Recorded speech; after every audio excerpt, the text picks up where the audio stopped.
Assalamualaikum warahmatullahi wabarakatuh. Perkenalkan, nama saya Amal Bahari, NIM B11 2022 07955. Perkenalkan, nama saya Bayu Jogi Safari dengan NIM B11 2022 07962. Perkenalkan, nama saya Haji Kurniawan dengan NIM B11 2022 07960. Perkenalkan, nama saya Muhammad Ulum dengan NIM 07989. Perkenalkan, nama saya Raul Kurniawan dengan NIM B11 2022 07975. Perkenalkan, saya Maulana Nurda dengan NIM B11 2022 07957. Di sini saya akan mempresentasikan materi pendidikan Pancasila dengan tema Pancasila sebagai dasar negara. Pancasila sebagai dasar negara sering disebut dasar falsafah negara, dasar filsafat negara, atau filosofi Grundslag dari negara, ideologi negara, Staatsheid. Dalam hal ini, Pancasila dipergunakan sebagai dasar mengatur pemerintahan negara.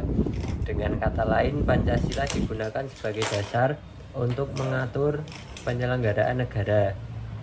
Pengertian Pancasila sebagai dasar negara diperoleh dari alinea keempat pembukaan Undang-Undang Dasar 1945 dan sebagaimana tertuang dalam Memorandum DPR GR 9 Juni 1966 yang menandaskan Pancasila sebagai pandangan hidup bangsa yang telah dimurnikan dan dipadatkan oleh PPKI atas nama rakyat Indonesia menjadi dasar negara Republik Indonesia.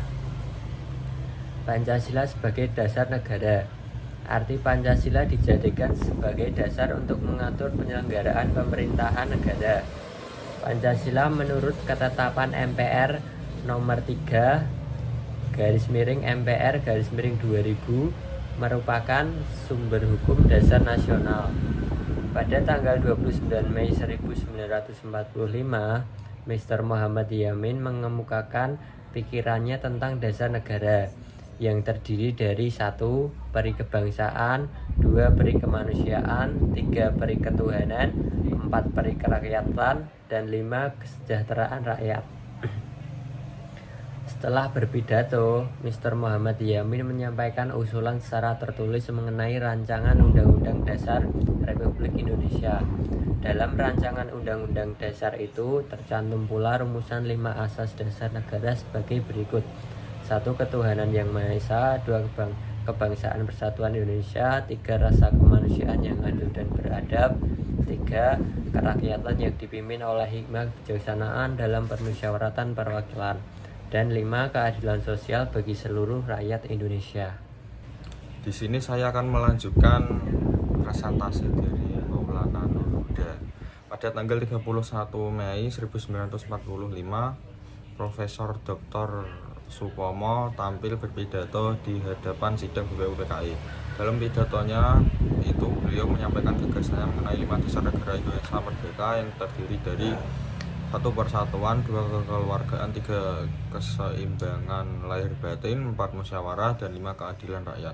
Pada tanggal 1 Juni 1945 oleh Insinyur Soekarno secara lisan usulan 5 asas sebagai dasar negara Indonesia yang dibentuk yang terdiri dari 1. Nasionalisme atau kebangsaan Indonesia, 2. Internasionalisme atau peri kemanusiaan, 3. Mufakat atau demokrasi, 4. Kesejahteraan sosial, dan 5. Ketuhanan yang berkebudayaan.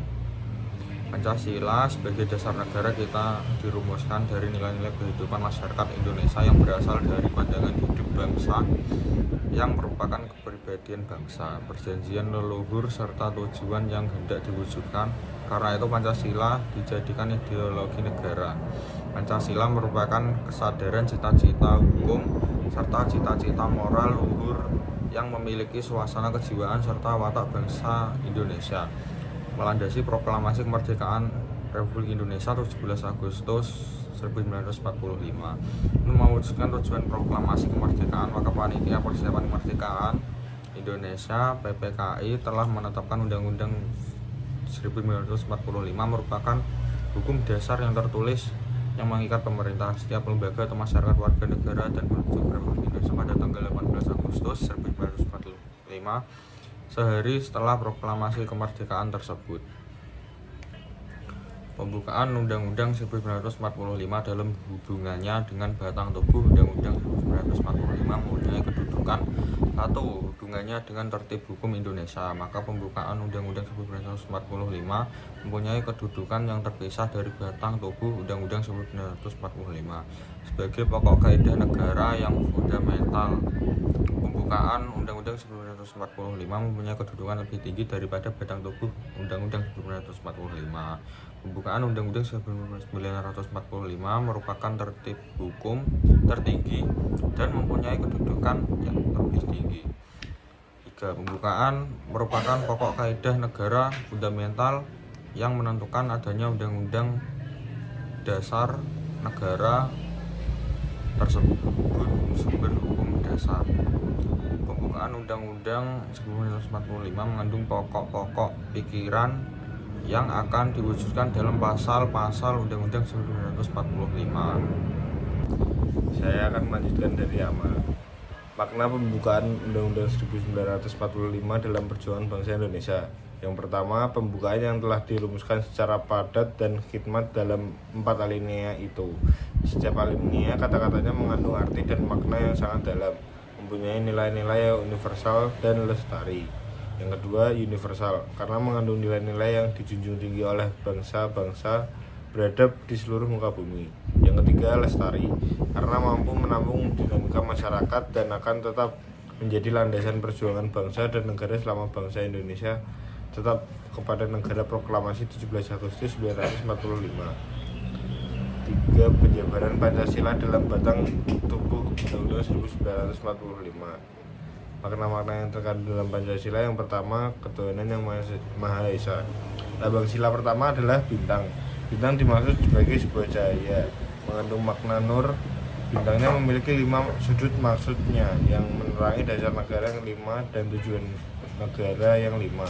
Sedangkan warna hitam melambangkan warna alam atau warna asli. Makna sila adalah yang pertama, percaya dan takwa kepada Tuhan yang Maha Esa sesuai dengan agama dan kepercayaannya masing-masing menurut dasar kemanusiaan yang adil dan beradab. Yang kedua, hormat dan menghormati serta bekerja sama antara pemeluk agama dan penganut kepercayaan yang berbeda-beda sehingga terbina kerukunan hidup. Yang ketiga, saling menghormati kebebasan menjalankan ibadah sesuai dengan agama dan kepercayaan masing-masing. Yang keempat, tidak memaksakan suatu agama atau kepercayaannya kepada orang lain. Kedua, kemanusiaan yang adil dan beradab. Lambang sila kedua adalah rantai. Maka mata rantai yang berbentuk segi 4 melambangkan laki-laki, sedang lingkaran adalah perempuan. Mata rantai yang saling berkait pun melambangkan satu sama lain dan perlu bersatu sehingga menjadi kuat seperti rantai.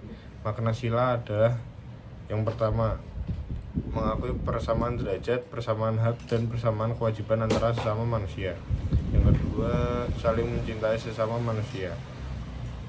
Yang ketiga, mengembangkan sikap tenggang rasa. Yang keempat, tidak semena-mena terhadap orang lain.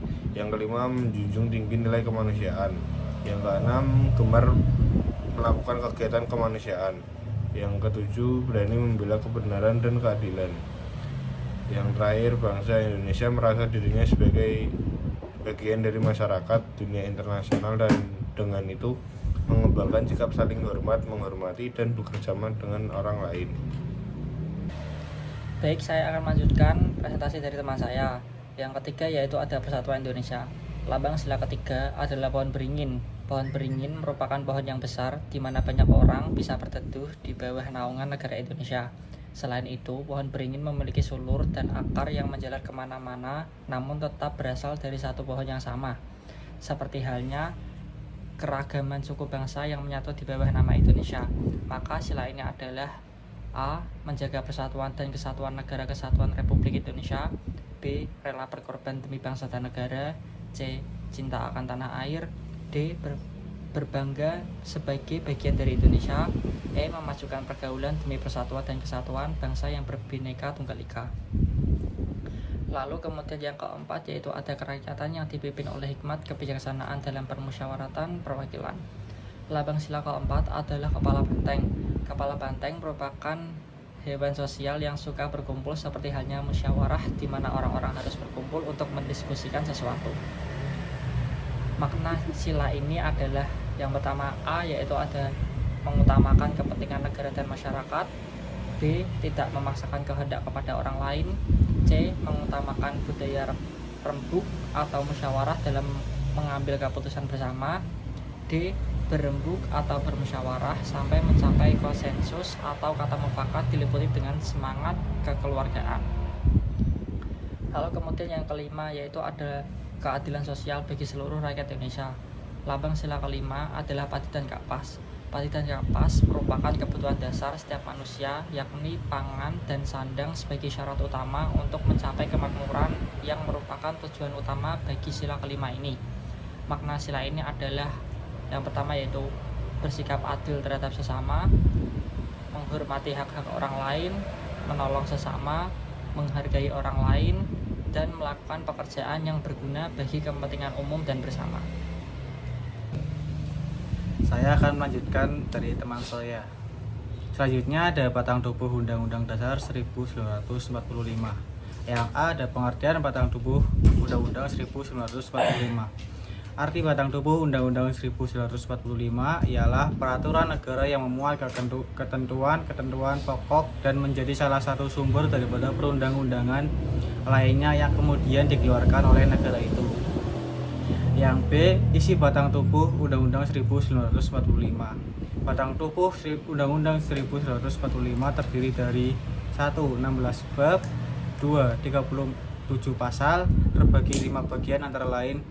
Yang pertama ada bentuk dan kedaulatan negara, pasal 1, lembaga tertinggi negara, pasal 2 dan 3, lembaga tinggi negara, pasal 4 sampai 15, 16, 18, 19, 22.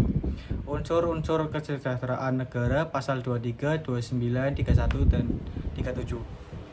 Unsur-unsur pemerintah negara, pasal 17, 24, 25, 26, 28, 30. Yang ketiga ada 4 pasal aturan peralihan dan keempat ada 2 ayat aturan tambahan. Yang C, sifat batang tubuh Undang-Undang 1945. Batang tubuh Undang-Undang 1945 memiliki 3 sifat utama, yaitu yang pertama, fleksibel, elastis, dan supel. Artinya dapat mengikuti perkembangan zaman, kapan saja dapat berlaku, sejak dulu hingga sekarang dan sampai kapanpun. Yang kedua ada rigid, dalam kurung tidak kaku. Artinya si batang tubuh Undang-Undang 1945 dapat diselami setiap warga negara Indonesia secara keseluruhan. Siapa saja menjadi WNI mampu menyelaminya. Yang ketiga ada luas.